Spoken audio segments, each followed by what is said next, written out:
This is the royal story. Welcome to my channel.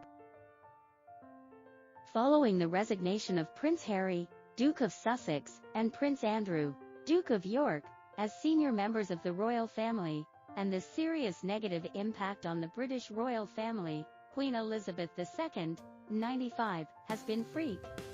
called upon to strip them of their retained position as advisors to the monarch, which allows them to exercise power directly in place of the monarch when the Queen is unable to perform her duties properly. Like the stripping of titles, changes to the monarchy's advisors will require a parliamentary proposal, and hopes are high that the Queen and royal officials will act on them in Parliament this year, but throne expert and historian Marlene Koenig says the Queen may not be able to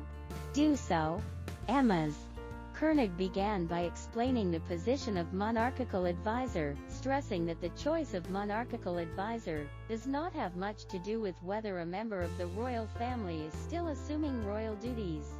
The expert said, the role of advisor to the monarch was created in 1937 when the Regency Act was enacted by the royal family to ensure that if the monarch was unable to carry out their duties properly, the advisor could exercise power in their place, and most people believe that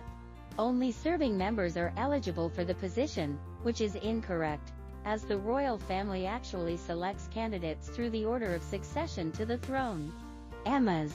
Koenig explained that the royal family selects the monarch's spouse, and the 4 members of the monarch's order of succession who have reached the age of 21 as advisors to the monarch, except for the direct heirs, who can be given the position at the age of 18, which is when they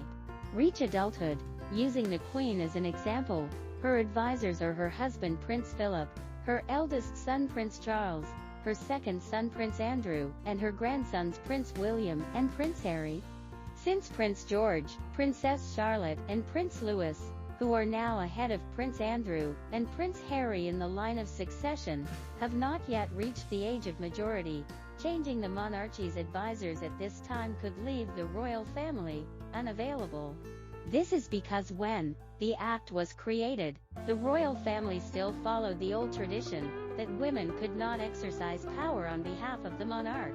However, in the past, female descendants of the monarch did not have priority, and as long as there were male descendants, they were placed ahead of women. Although a similar rule was changed by the Queen in 2013, members of the royal family born before then are still ranked according to the order of succession in which they were born, which is why Princess Anne, the Queen's second child, comes after her 2 younger brothers in the order of succession, but Princess Charlotte, born after her, can come before her brother Prince Louis. There was a previous initiative by a British royal journalist to have Camilla, Duchess of Cornwall, and Kate Middleton, Duchess of Cambridge, replace Princes Andrew and Harry, but again this is not valid. First of all, the 2 duchesses do have the qualifications to be advisors, that is after their husbands succeed to the throne, when they will automatically be given that authority, but until then as duchesses, or as we often call them, as duchesses or princesses as we often call them, they are not entitled to compete with family members of the royal bloodline. In this case, unless the Queen enacts a new bill in Parliament that provides that duchesses and direct heir spouses can also be monarch advisors, Prince Harry and Prince Andrew can only be outlawed when Prince George turns 18 and Prince Louis turns 21, but this is if the Queen is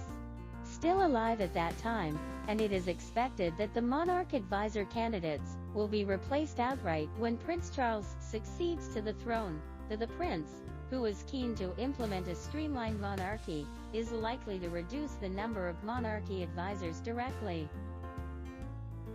Thanks for subscribing to the channel. I'll keep sharing more great content.